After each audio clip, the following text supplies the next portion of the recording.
Alors, j'invite Gabrielle Gosselin, voilà, qui s'approche. Alors là, maintenant, on va vous offrir un résumé de l'état des connaissances, diagnose, c'est ça, 2016.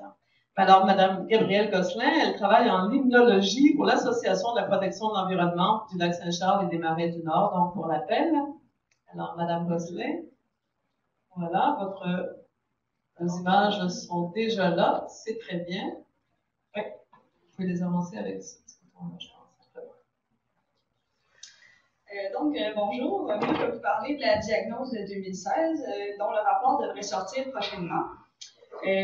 Cette diagnose fait partie du programme de suivi instauré à l'appel sur la qualité de l'eau sur le haut bassin versant de la rivière Saint-Charles, qui avait notamment sorti en 2012 une diagnose qui va servir de référence de comparaison avec celle de 2016 que je vais vous présenter. Donc, voici comment la table des matières se décrit. Moi, je vais vous parler principalement du suivi des tributaires et du lac Saint-Charles, deux volets issus du programme de suivi. Les autres chapitres sont des études complémentaires. Donc, notamment la revue littérature sur la sédimentation et le relargage du nutriments et contaminants, l'étude de Patrick Lajeunesse sur la géomorphologie et stratigraphie du lac. Monsieur Lajeunesse avait présenté ses résultats l'année passée dans le cadre de la journée scientifique. Et c'est cette étude qui a servi d'assise à l'étude sédimentaire de Roxane Tremblay qui va venir nous en parler tantôt. Pour le suivi des tributaires, l'analyse des résultats s'est basée sur les QBP sans pH et la conductivité spécifique. Donc, les QBP sans pH, c'est un indice de qualité bactériologique et physico-chimique qui comporte 8 paramètres. Les matières en suspension, coliformes fécaux, le phosphore total, l'oxygène dissous, la chlorophylla, la turbidité, nitrite-nitrate et l'azote ammoniacal. Nous, on n'a pas considéré le pH étant donné que notre bassin versant est situé dans la région géographique du bouclier canadien, qui a un pH naturellement acide. Un sol de pH naturellement acide. Donc, pour les résultats, on voit les points qui représentent les 37 stations échantillonnées en aval de chacun des affluents. Et il y a les deux points rouges en haut que vous voyez, c'est les deux stations d'épuration des eaux usées de Lac-de-Lage et de Stoneham. Pour faciliter la représentation de la carte, on a associé la valeur de l'EQBP à son sous-bassin versant. Il y a seulement les deux stations d'épuration où il n'y a pas de bassin versant, étant donné que l'eau provient du réseau d'égouts.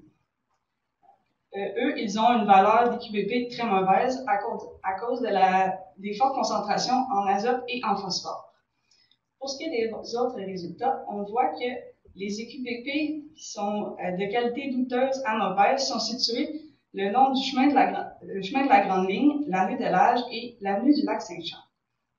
En fait, 57% des petits affluents ont une eau de qualité douteuse à mauvaise liée à l'anthropisation. Quand on regarde le graphique, on voit que plus la superficie anthropisée augmente, plus la valeur de l'EQBP diminue associée à une eau de mauvaise qualité. Puis, par exemple, on voit au nord-ouest du lac que le secteur du lac Saint-Charles est plutôt forestier, puis quand on voit les résultats des QBP, c'est plutôt de bonne qualité. Ensuite, pour la conductivité spécifique, c'est un paramètre c'est un paramètre intégrateur qui utilise différents paramètres qui ne sont pas considérés dans les QBP, notamment les ions chlorure qui proviennent des sels de voirie et des abats poussières. Pour ce qui est des résultats, on voit que les valeurs élevées sont surtout à la même place, les chemins de la Grande Ligne, la rue de l'Age et l'avenue du lac Saint-Charles. Vous pouvez remarquer que la station sur la rue de l'Age a une valeur élevée de conductivité de plus de 1000 microsiemens, alors que normalement, pour le bouclier canadien, la référence est à peu près 40 à 50 microsiemens. Puis, j'attire votre attention sur les stations d'épuration qui ont une forte valeur de conductivité à cause de d'autres ions, comme le phosphore et l'azote. Donc, en conclusion du chapitre 2, on voit les mêmes constats qu'en 2014 et en 2012. Les sous-bassins versants faiblement anthropisés ont des eaux de bonne qualité, à peu près une dizaine d'affluents sur les 39. Et les sous-bassins versants moyennement à fortement urbanisés ont une eau de qualité mauvaise à douteuse. Il ne faut pas non plus négliger l'effet des affluents qui apportent un faible quantité de volume au lac, à peine 11% du drainage, mais ils ont une grande influence sur la qualité de l'eau de par leur effet de proximité. Donc, on recommande de cesser l'épandage de sels de boirie et des abats poussières, de diminuer les déversements de produits divers dans les fossés et cours d'eau, avoir un programme de vérification des conformités des installations septiques, de revégétaliser les milieux ouverts et de limiter le développement urbain, sinon de favoriser le raccordement au réseau d'égouts en limitant la densification de l'urbanisation qui pourrait causer d'autres problèmes environnementaux, notamment une augmentation du volume de ruissellement.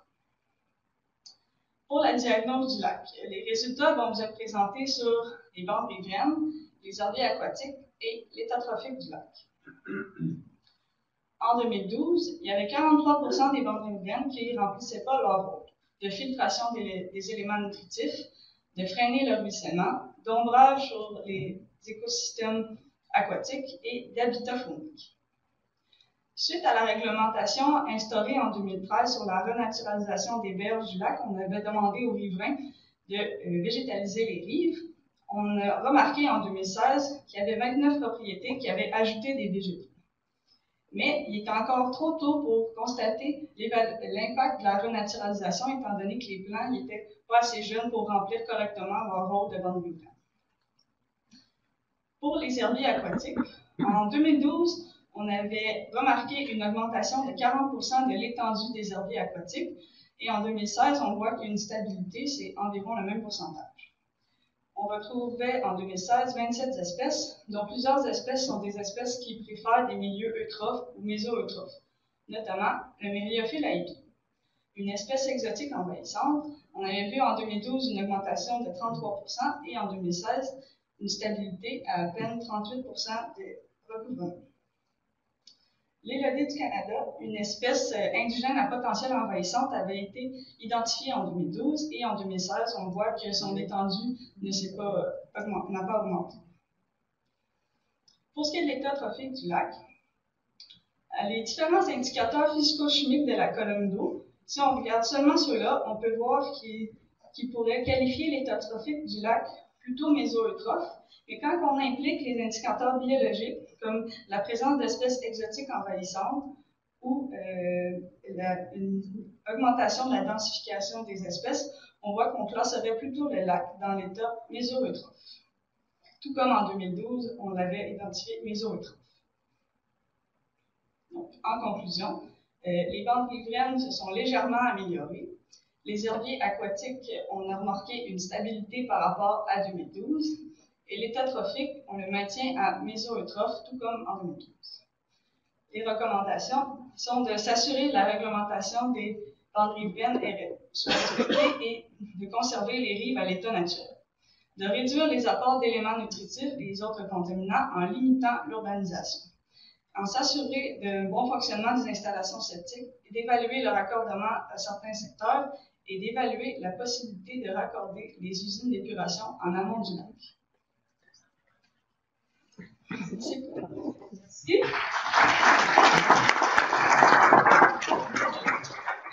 Bonjour. Alors, vous avez des questions, des commentaires sur l'état ou des tributaires ou du lac lui-même? Après ces données, on n'aura plus de détails avec les présentations ultérieures.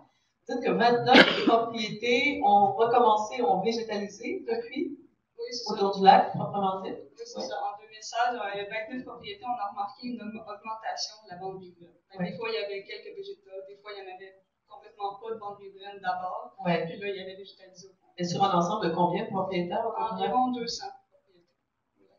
Donc, c'est 10%. C'est pas énorme. Bon. D'accord. Il faut combien de temps pour que ça soit efficace, une revégétalisation comme ça?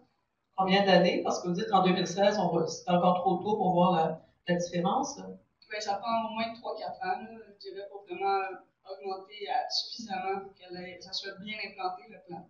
Je ne sais pas si Mélanie comprend des détails sur ça. Voilà. J'ai pas beaucoup d'autres questions, hein. C'est assez technique, alors je comprends, je suis, mais je peux pas comprendre tous les détails. J'ai aucune culture scientifique. Alors, je vous en prie, c'est à vous de poser des questions si vous sentez le besoin à ce moment-ci d'en savoir plus sur ces données. Ça va? Personne? C'est très clair pour tout le monde? Oui, ben, je vais vous demander de vous approcher du micro. On a quand même un peu de temps, là. Approchez-vous, oui. Identifiez-vous. C'est toujours intéressant pour tout le monde de savoir. Vous êtes? Je suis Juliana, d'INRS. Oui. Alors, relevez le micro un petit peu vers vous. Oui. Peux-tu me montrer tes graphiques de tes plantes aquatiques? Les herbiers aquatiques? Alors, celle-là. Je oui. trouve ça énormément en différence, 3% par rapport à 36, 38. Est-ce que la même méthodologie a été utilisée en 2007 comme 2012, 2016? On a varié. Sonia va répondre.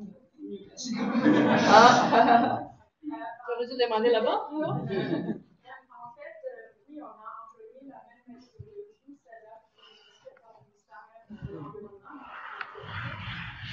Exactement la même méthodologie. Et la seule différence entre 2007 et 2012, nécessairement, c'était le personnel qui a fait les observations. Mais on les a rencontrés au préalable, sans savoir comment ils avaient fait pour valider notre façon de le faire. Donc, il peut y avoir des légères différences, mais pas assez pour expliquer la grande différence entre 2007 et 2012. D'ailleurs, tous les observateurs qui ont rendu une institution confirmaient ces résultats. Et entre 2012 et 2016, c'était exactement la même méthodologie et les mêmes observateurs qui ont fait le suivi. Si vous voyez, il y a un élément qui pense qu'il allait sortir. Si vous voyez sur les graphiques, on voit qu'il y a quelque chose, il y a des couleurs un peu différentes dans la région. Ça, c'est des surfaces qui sont potentiellement polarisables par rapport au lac Saint-Charles. Donc, il y a des surfaces au lac Saint-Charles qu'il faut probablement pas coloniser parce que les profondeurs et l'eau est juste trop haute. Donc, on est presque à la maximum de colonisation du lac Saint-Charles. Ce qu'il reste, ce sont les petites zones ombrées, là, avec des lignes. Exactement, c'est ça. C'est là où il pourrait y avoir une expansion des plantes envahissantes. Est-ce qu'il y a une différence entre les plantes envahissantes indigènes ou les plantes exotiques? Est-ce qu'on a plus, à première vue, de moyens de réagir, de contrôler des plantes indigènes que des plantes exotiques? Pas forcément. C'est le même défi? C'est le même défi, exactement. C'est difficile. Une plante exotique n'est pas adaptée à nos conditions, mais elle finit par trouver une façon de survivre. Donc, une fois qu'elle est capable de survivre à plein de conditions, elle est capable de croître dans n'importe quel habitat. Okay. Voilà. Est-ce qu'il y a d'autres? Oui, Alexandre Bélanger? Une question. La zone, alors Alexandre Bélanger, Communauté métropolitaine de Québec, la zone en vert, présence de plantes, pouvez-vous expliquer pourquoi c'est vert au lieu de rouge? Le pourcentage maximum du lac qui pourrait être recouvert par les plantes aquatiques serait de combien? Je n'ai pas compris la dernière question. La dernière, on comprend que ce qui est ombragé, c'est la surface qui pourrait être colonisée. Ce pourcentage-là maximum que le lac Saint-Charles pourrait atteindre en plantes. En fait, ça serait même plus parce que la zone colonisable, souvent, on dit que c'est environ 3 mètres. Mais par exemple, le mériophile, je ne sais pas si vous voyez. Ça marche. Bon. Mais il y a une section où on voit qu'il y a du mériophile à épi, puis ça dépasse le 3 mètres. Donc, le mériophile à épi peut croître jusqu'à 5 mètres de profondeur, 4 mètres, s'il y a la lumière, puis qu'il est capable, il est très, très résistant. Mais la zone en haut, en vert, c'est que on voit la délimitation en bleu foncé, qui est la zone inspectée. Ils ne sont pas allés plus loin valider, mais c'est une présence de plantes à presque 100% de recouvrement, là, mais ça n'a pas été caractérisé. Il n'y a pas les espèces qui sont présentes. C'est ça, exactement, mais en 2012, on les sait. Oui, monsieur? Daniel Gilbert, citoyen du bassin versant et administrateur au Conseil de la ville. Moi, j'ai une question qui vise le positivisme. Est-ce qu'on peut revenir à une situation plus près de celle de 2007 ou est-ce que c'est une fois qu'on a le bras dans le tordeur, c'est fini? Tout ce qu'on peut faire, c'est de stabiliser, comment dit. Oui, d'après vous. Le mériophile à épi, c'est vraiment une plaie. C'est vraiment difficile à éradiquer. C'est vraiment rare parce que de son moyen de propagation qui est vraiment efficace.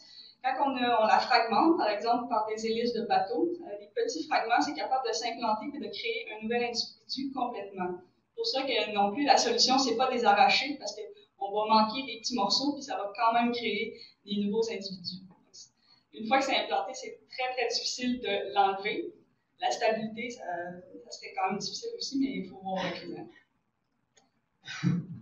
Vous vouliez être positif, hein? Ouais. Eh, mon Dieu. Bon. Est-ce qu'il y a d'autres interventions sur cette deuxième présentation? Oui, monsieur. Oui. Juste par rapport à la curiosité, est-ce que la réglementation est faite obligatoire pour la naturalisation des terres? Oui, il y a une obligation. En fait, il y a eu un règlement qui a été passé en 2008, qui a été contesté par les citoyens, puis qui a été mis en application à partir de 2013-2014, parce que la ville a eu gain de cause. Donc, c'est pour ça que ça a tardé, mais en 2008, il y avait un règlement. Toute la partie Stoneham a été faite en 2008, donc on voit maintenant que c'est tout renaturalisé. Toute la partie des terrains qui appartiennent à la ville de Québec avait aussi été renaturalisée. Ce qui restait, c'était les gens qui avaient contesté. Et on parle de 90% des gens qui ne se sont pas encore assujettis. Ah non, ça c'est non. Ils se sont tous assujettis maintenant. Les 29 qui restaient, là, les 29 terrains qui ont été faits dernièrement, c'était ceux qui avaient contesté en majorité. Donc, tout est renaturalisé au complet, c'est juste qu'il faut laisser le temps à faire. Ah, donc, ça l'est renaturalisé au complet, là, Au complet, mais il faut laisser le temps. Oui, je comprends. Ah, mais j'avais mal compris, alors. J'avais compris qu'il n'y avait que 29 propriétaires qui l'avaient fait. Je m'en excuse, c'est mon erreur dans la question. J'avais mal saisi. Merci d'avoir corrigé. Merci beaucoup, Gabrielle Gosselin.